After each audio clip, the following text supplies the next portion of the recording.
Hello मित्रों, welcome to my channel कृषि वाणी। जो हमारा आज का टॉपिक है दैट इज़ मिंट मतलब पुदीना। हम लोग प्रोडक्शन टेक्नोलॉजी ऑफ मिंट पढ़ने वाले हैं। पहले हम बॉटेनिकल क्लासिफिकेशन से शुरू करते हैं। जो बॉटेनिकल नेम है मिंट का दैट इज़ मैंथा आर्वेंसिस। जो फैमिली है दैट इज़ लेविटी। कौन सा प्लांट पार्ट हम यूज़ करते हैं, सिंपली सभी को पता है, पुदीना लाते तो हम क्या लाते हैं, लीव्स लाते हैं ना, ठीक है। अब इसमें केमिकल कंटेंट कौन सा प्रेजेंट होता है, that is menthol, carvone and linalool. Simple है, मैंथोल, कार्बोन एंड लिनालोल, ठीक है।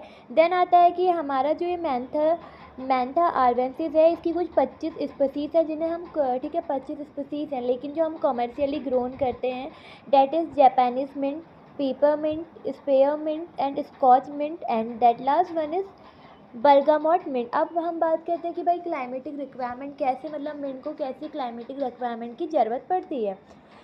अब हम बात करते हैं क्लाइमेट। अब मिंट को कैसा क्लाइमेट चाहिए, जो मिंट है ना उसे कूलर क्लाइमेट चाहिए, ना कि उसको वही ह्यूमिड ट्रॉपिकल ऐसा क्लाइमेट नहीं चाहिए।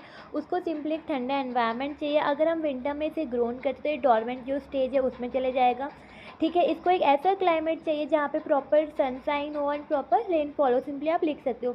अब हम बात करते हैं कि सॉइल कैसे चाहिए। अब सॉइल तो आपको पता है भाई, Sandy loamy soil is the best soil, well drained होनी चाहिए, अच्छी वाटर होल्डिंग कैपेसिटी होनी चाहिए, ये सॉइल जो है ना बेस्ट होती है, ठीक है।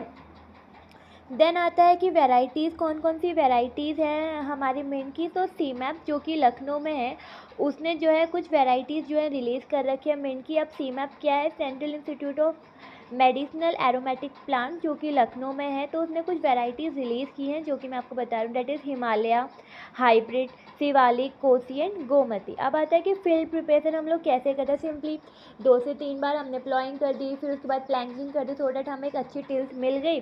जो भी वीड है, डैब्रीज है, स्टोन, हमने उसको हटा दिया। अब अगर आप प्रोपोगेशन कोई आपसे पूछ लेता है क्या होता है, that is propagation is from sucker.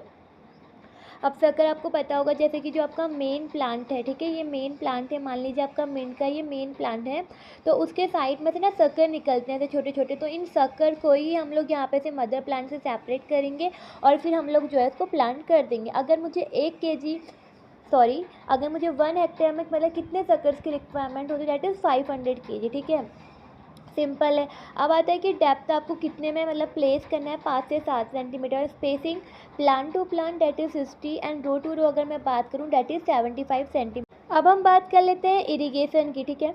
Mentha crop require considerable moisture distribution through out the growing season, मतलब जो हमारी मिंट की क्रॉप है यानी पुदीना से थ्रू आउट द सीजन जो है उसका, उसमें जो है मॉइस्चर चाहिए। अब ये एक सैलो रूटेड क्रॉप है, तो हमें इसे फ्रीक्वेंट जो है इरिगेशन जो है देना पड़ेगा।